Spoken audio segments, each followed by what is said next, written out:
Hey, hey, hey, everybody! Welcome back to Matteo's Corner. It is I, Matteo. Sorry if the intro, sorry if I sound a little weird right now.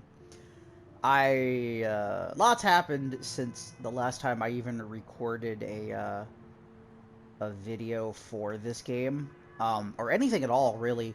I had to move out of the place I was living in, and I'm rooming with my parents for a couple months to save up some money and try to get a place once work opens up again and stuff like that. So I haven't really had time to record a lot of new videos, and I don't remember anything about this game.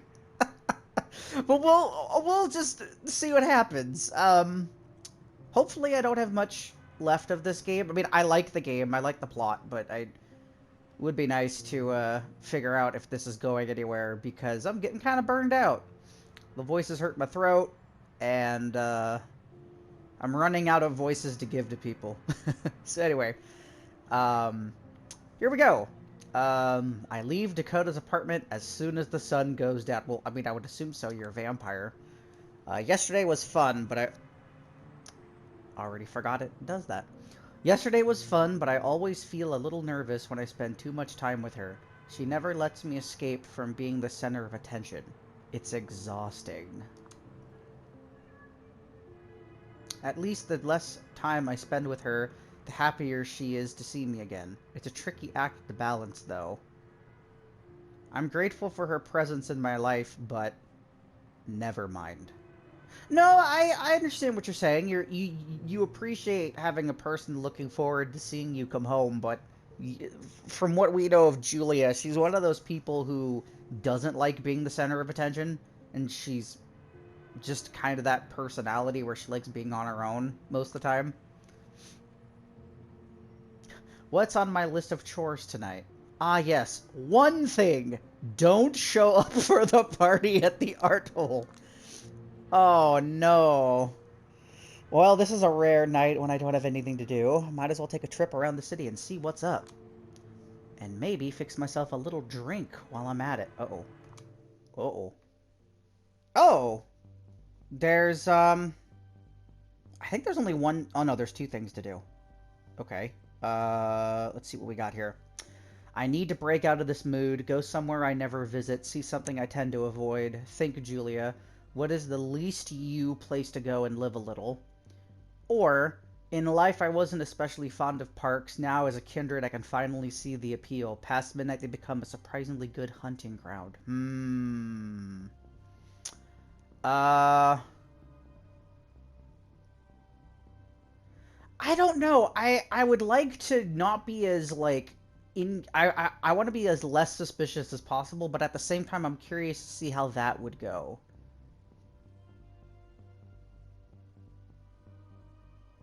Let's go to the park. It's a good hunting ground. Ooh, that's a beautiful background. Except for the trash that's just... Oh, there's even people walking in the background. Oh, that's cool.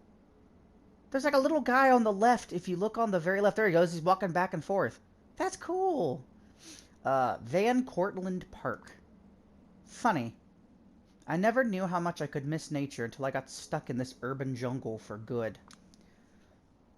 The sight the sight of familiar green surroundings slowly floods my mind with disjointed images, back from when I just moved to NYC and was still in awe of it. Reminisce, why not? No, suppress the memories. No, no, no, no, no. Shake it off. We're a vampire now.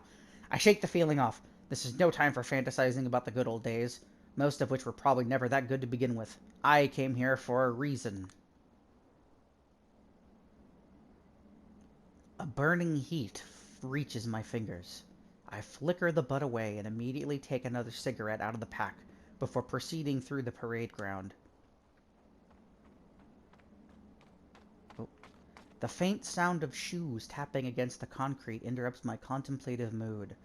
Just what I was hoping for. I hurriedly finish my smoke and take a step back, blending in with the shadows.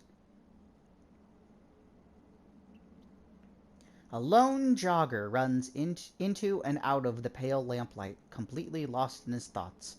all dressed up in top-shelf sportswear, wiry muscles clearly visible under the skin-tight outfit.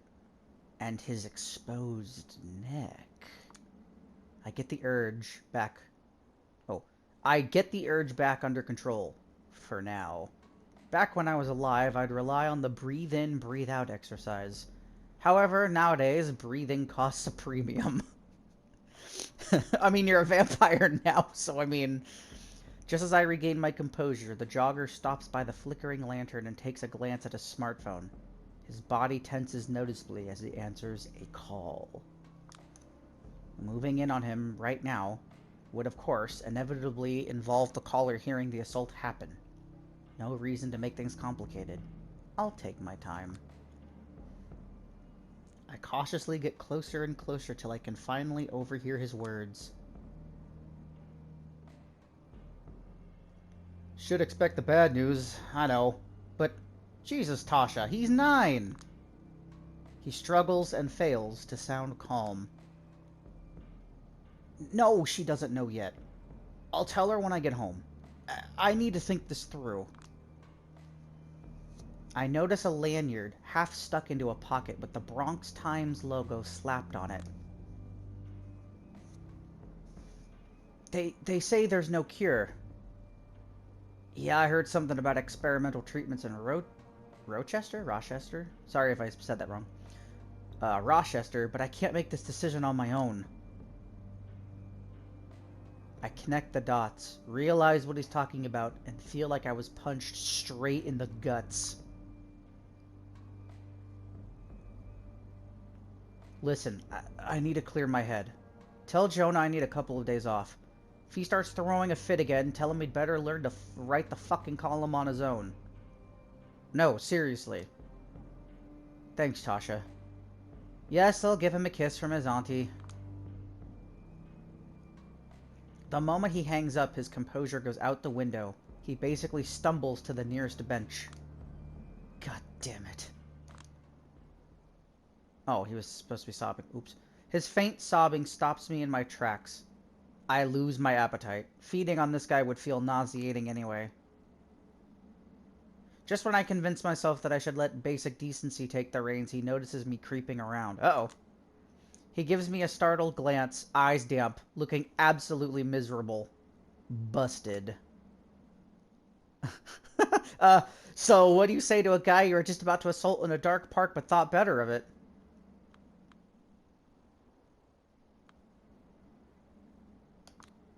Hey. He absent-mindedly wipes away the tears off his cheeks. You by any chance write for the Bronx Times? His short but genuine grin catches me off guard. He didn't expect to be recognized, definitely not by some random girl in the middle of the night. Yes, how do you know? You don't strike me as a baseball fan. So he's a sports columnist. I put the fakest smile on my face. Time to lie out of my ass. Well, Julia, we put yourself in a pickle. Let's see if we can get out of it. Well, you got that right. I'm a reporter, too. I think I saw you once when I visited Jonah in his office. You work with him, right? Yeah, you might say that.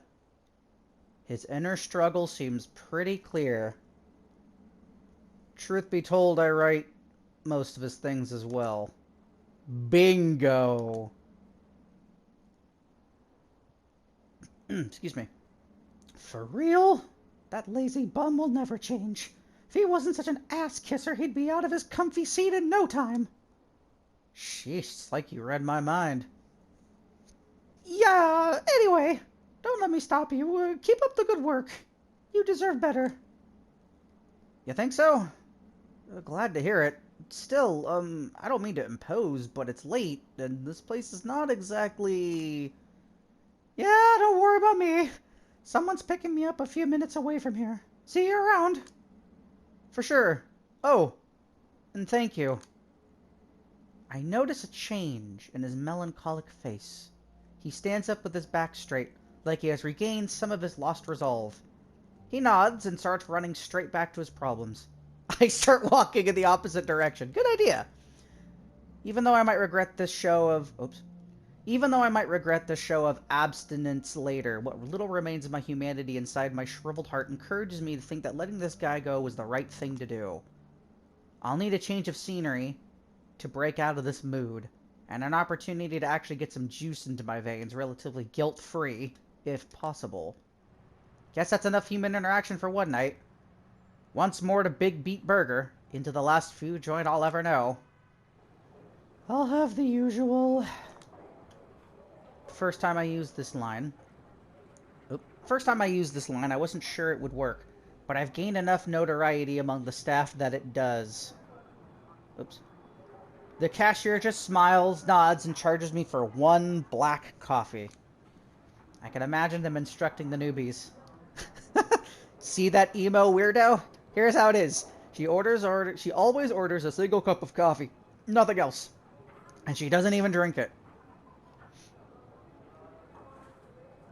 Probably wouldn't take a single sip even if I was still alive. Stuff is just trash. But at least being a buying customer gives me an excuse to sit here for as long as I want to. It sucks that I can't just, like, skip to when, like, it's done so I can just start reading quicker. I wish I could use one of those self-order kiosks to minimize human contact, but touchscreens don't exactly like me. Not too long ago, I managed to blue screen 10 of them in a row! Oh no! Oh, that's right! Because the vampire, the like, tech doesn't like them. That's right. Ah, well. The good news is it doesn't look like I have anything to do tonight. The bad news is it's because every kindred who matters is having fun at the art hole right now. It's not like I wanted to go. I just wanted them to invite me so that I could tell them to fuck off. I scanned the entrance to the restaurant through my peripheral vision. Uh-oh. Uh-oh. Uh-oh, someone coming to talk? Am I naively hoping someone will come and save me from my misery? I guess I am. Please, please, please let somebody come and get me out of here. A prince.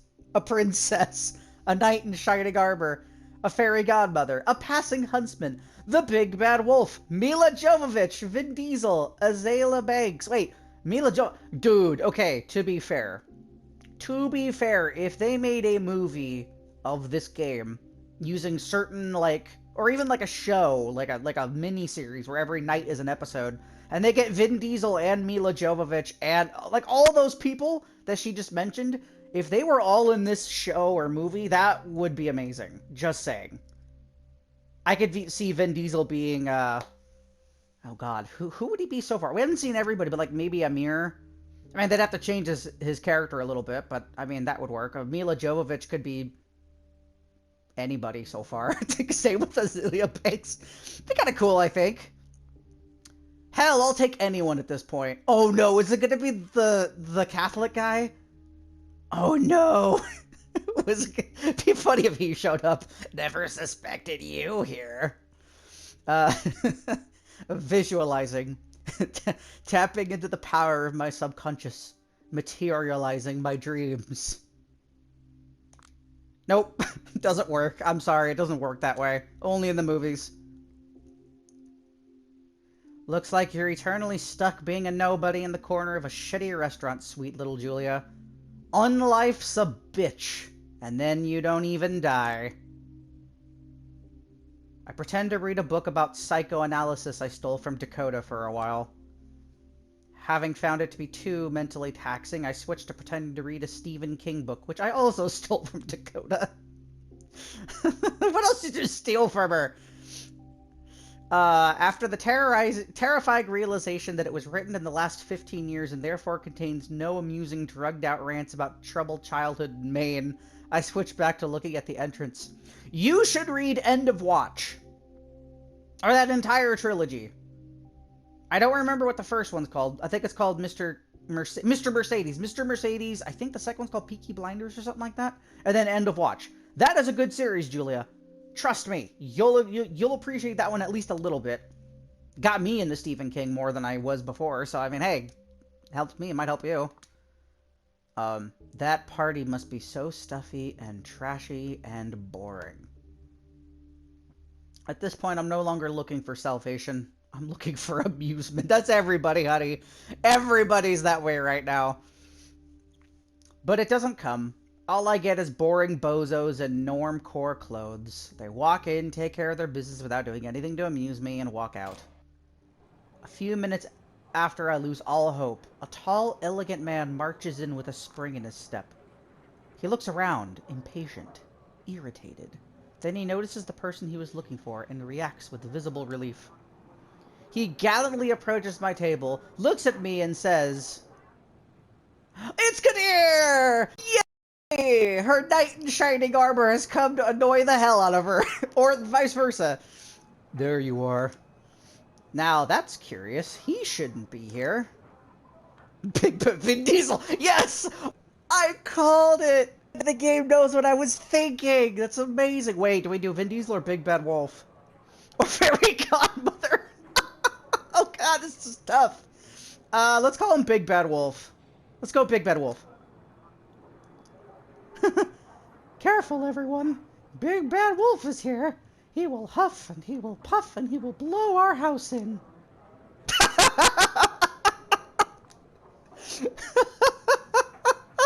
Even she looks all smug. Why are you stalking me, Wolf? I'll have you know I'm not falling for the grandma disguise ever again. My dumb attempt at self-amusement doesn't faze him at all. He doesn't even roll his eyes.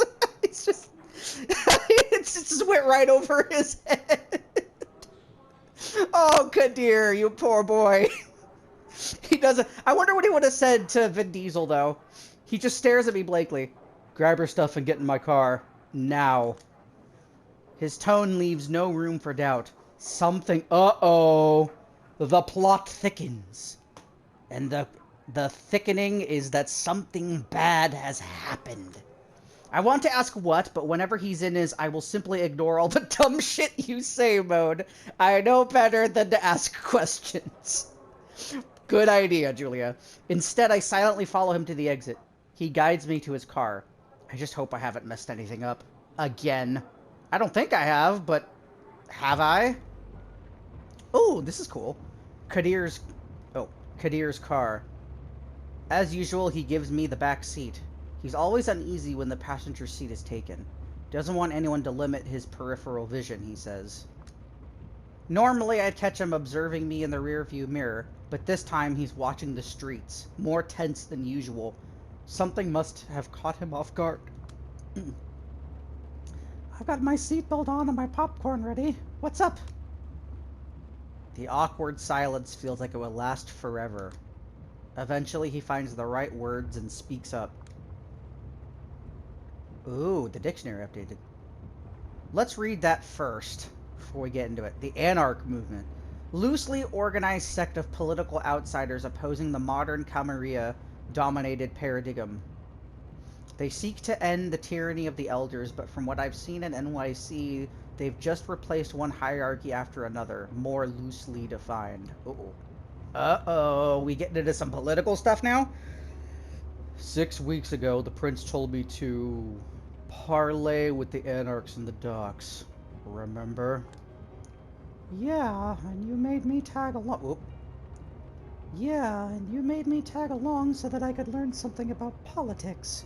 As it turned out, politics meant something awfully similar to watching my drunken family shout at each other at a wedding party.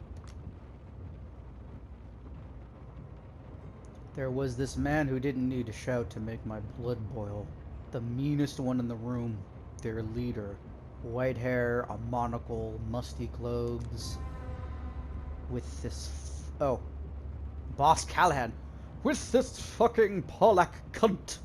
That sounds like his voice. Oh, I should have given him Scrooge McDuck's voice. I'm gonna try my best to do Scrooge now. Nope. He's gonna have Scrooge McDuck's voice now. Julia has spoken. It is time. Where are we? Scrooge McDuck. Yeah, how could I forget? A lot of panache, old-timey bravado, and gendered insults flung my way. What was his name? Something British. Made me think of Hollywood. Callahan? Baron Callahan. Douglas Boss Callahan. Ooh, it updated. A baron. A powerful anarch. Basically a warlord. Oh. Oh. Interesting. I'm learning a lot about the world of darkness through this. Barons are often up-jumped licks who have strong-armed their way into control over a building or even a city block. In NYC, especially in Douglas Callahan's case, it often seems suspiciously like a form of traditional governance to me. Ooh. We're getting into some good stuff. Alright. Right, it's 2020. Oh. Right, it's 2020, but the man's opinions and ideas were stuck in 1920. Weren't the Anarchs supposed to be the progressive option? I never understood why they put up with him. Oh, gotta wait again. A lot of stuff. He has his ways of predicting which way the wind will blow. Anytime Camarillo or the SI, SI, hit the Anarchs, it was the factions opposed to him that were hurt. The luckiest bastard in the world. Thought you didn't believe in luck. I don't. But it sure looks like his luck has finally run out tonight. Huh. Wait. Don't tell me. The Anarchs got rid of him? An evil grin. Dear, what did you do? An evil grin. Maybe. Maybe not. I don't know the specifics. But I do know he's gone. Wow. Gone as in he's dead? Deader than dead? I'm 99% sure the bastard met his final death. How do you know? We've got trustworthy sources in the Anarch inner circles. Looks like all hell's about to break loose. There's an emergency meeting at the art hole. Jesus, and you're bringing me with you? Why? Because you were on the way. Because I could. Because I should. You might not be important to the members of the court, but you're still an asset to the sect. Symbolically, at least. I can justify sneaking you into the party, claiming it's for your own protection. An unexpected alliance between Big Bad Wolf and poor Little Red Riding Hood. Wait a minute, though. The party is still happening? Of course it is! They don't care! They don't care! I mean, the Anarch guy is gone. What have they got to lose now? I called the prince, told her the best course of action is stopping it, and started listing security protocols I've prepared for these sorts of situations. She interrupted me halfway through and told me we will discuss the subject face to face. Oh, that's not good. That doesn't sound like she's... Yeah, like I said, they don't care. If the Anarchs kill each other and stuff, they don't care. They're like, good. He's gone. Less stuff for us to worry about. Although, who took his place is the question. That is a question, though. Huh. This is getting very interesting. I might not get burned out after all. Now things are actually happening. The party's that important, huh? Politics. Politics is that important. I don't know if he's trying to convince me or himself. And once again, politics sound an awful lot like a bunch of party-loving assholes shouting at each other. Don't worry. This isn't the kind of, how should I call it, governing issue the likes of you and I tend to deal with. And how would you describe the governing issues we tend to deal with? Oh. Yeah, Kadir, I'm curious. After all the crap we've been through in this playthrough so far, what do you call it? Shoveling ourselves out of shit. That is a... you know what? Kadir, you make a good point. Sounds very relatable, too. Very relatable. As usual, he seems a little embarrassed for cussing, or for being too honest. Either way, it's cute. No argument here. And that's where the conversation ends. We stay silent as the car rides off toward the unknown. Oh, God, Scrooge McDuck. How does he sound? He's Scottish, right? Oh, laddie. You know what? you know what? It's probably just this one time. I'll try it. I'm not a New York City baron. I can't do it. I'm sorry. I can't do a Scottish accent. I could try. I could try one that's not Scrooge McDuck. Let me see. I'm... Oh, my throat. No, you know what? I'm just gonna go back to what I had. I'm not a New York City Baron. The Baron of New York City, if you please. Once more, a memory of an old douchebag who thought he could rule the world crosses my mind. Well, it looks like the world's left him behind. Sayonara, asshole. And here we are, the only place we didn't expect to visit tonight. The art hole. Alright, I think this is where we're gonna stop. Things are getting interesting.